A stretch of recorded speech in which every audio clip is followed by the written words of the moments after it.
Hi guys, Don Rice here, and looking at the Corsair, and I was trying to finalize the front end.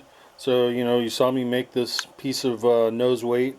The battery stuff has all been figured out, and the next part was I was going to fill in that slot that was open to the world. This is where the wires go for the batteries. All right, so this area right here is where that part of the cowl that does not have cowl flaps. This is all there is. Everything else around the cowl is cowl flaps, 360 degrees, all the way around. This part doesn't have cowl flaps, so the cowl actually fits in right here, but it's supposed to fit in kind of semi-flush to the fuselage. In my case, it doesn't do that. It actually sits up about a 32nd of an inch, maybe a 16th at the most, and that's not good. So I know it's kind of messy because I've been throwing putty and micro balloons and resin and stuff to build this area up, and now I'm using Evercoat, so that's this kind of greenish blue color right here. I've got the shop really dark at the moment so that we can see the gradations and the layers of Evercoat with this low lighting. It's hard to see when it's bright in here. And today we're going to talk about block sanding. Right back.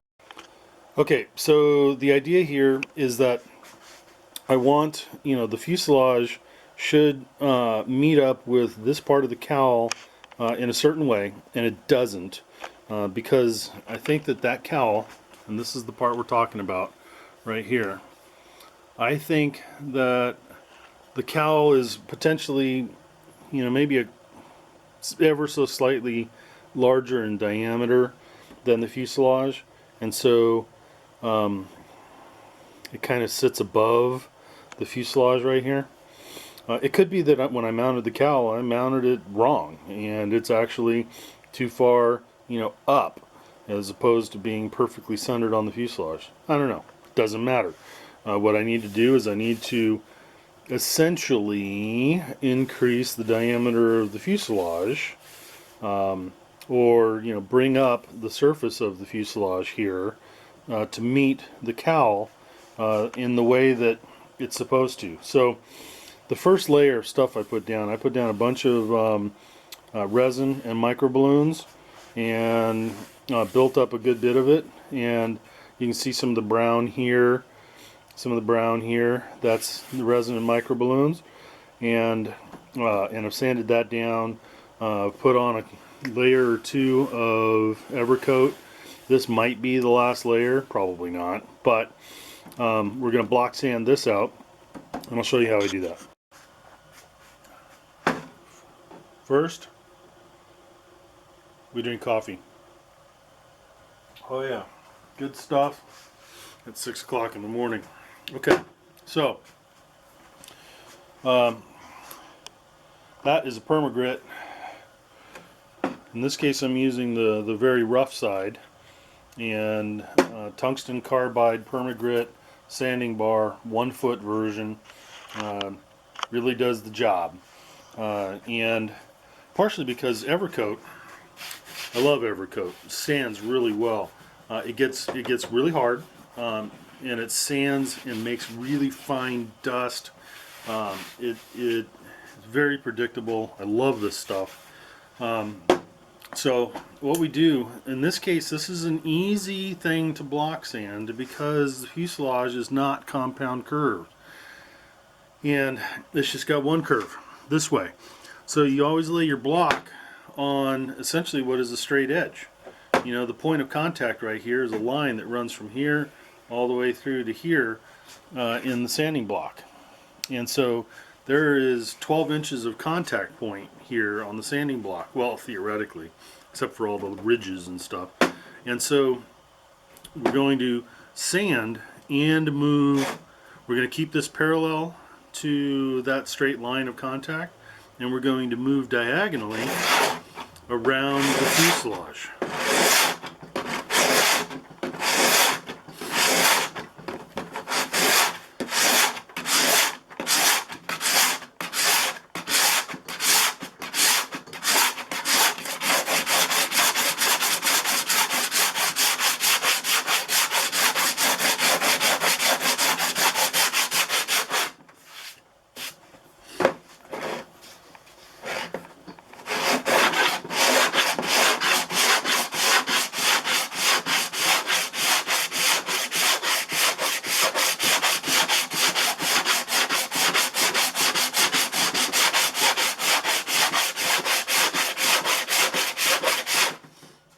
Okay, so in this case I'm moving, you know, kind of diagonally towards the back of this. And then if you come back and go the other way, I'm now sanding against those sanding ridges that were left in the Evercoat. When you go this way, those ridges come off really quick and you can make progress very quickly.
Okay, so what we saw here earlier were ridges between the various layers of Evercoat. Kind of like, let's see if we can get it to show it to us. Kind of like what you see right here. You can see the color change. That's because this section has not gotten any sandpaper on it. This is virgin Evercoat. All around it, you can see where the sandpaper has gotten to it, and so we're sanding down through these layers, but we haven't gotten to this one yet, but we will. And so over here you can see the scratch marks. There's a little bit of a ridge right there, so I could sand a little bit more here in order to get down to it. It could be that I actually need to add filler, but I'll look at that a little bit more in a minute.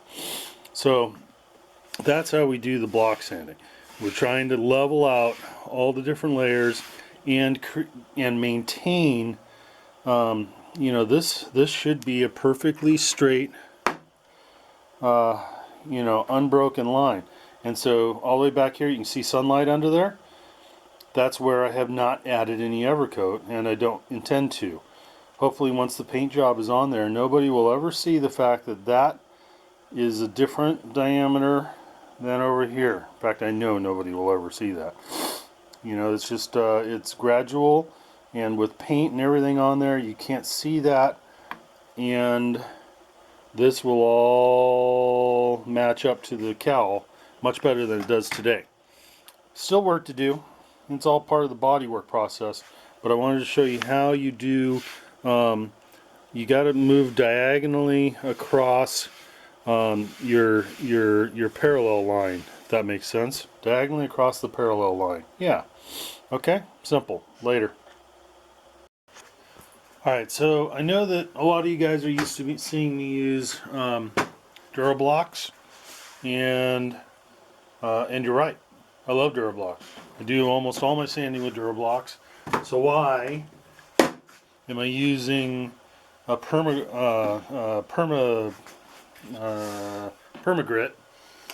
And there we go. We'll make it all pretty again. And I'm doing it because this is a heavy grit, and it's very obviously it's stiff. It's metal, and my fuselage is stiff. And this is a perfectly straight line. The contact point is a straight line along this, essentially this large cylinder that is the fuselage, right? And so if I use Permagrit, I know that this hard straight edge will stay aligned with what is supposed to be this hard straight edge, and I just move, you know, around the circumference like this. If you use a Durablock, which is very slightly flexible, you can, over the course of, doing a lot of buildup like this, you can get away from it being a perfectly flat line here now, because this has a little bit of give to it. So I do most of the major shaping with this, so it's hard line to hard line, and that'll maintain this cylindrical shape. I don't want it to get bulbous, but it leaves very rough grit lines in the Evercoat. And so now I come back with some 120 grit and the Durablock.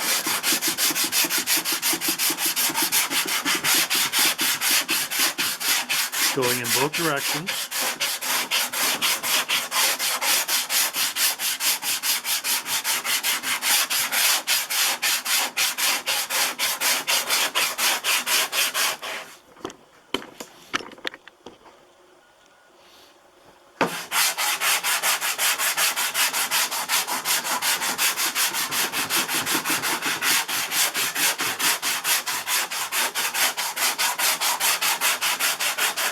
As I've said before, I don't really press down hard on the blocks.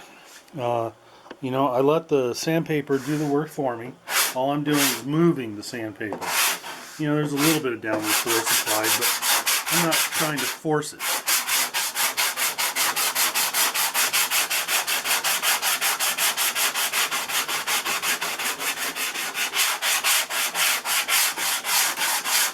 You'll notice that at all times I'm keeping this block parallel with the straight part of this fuselage.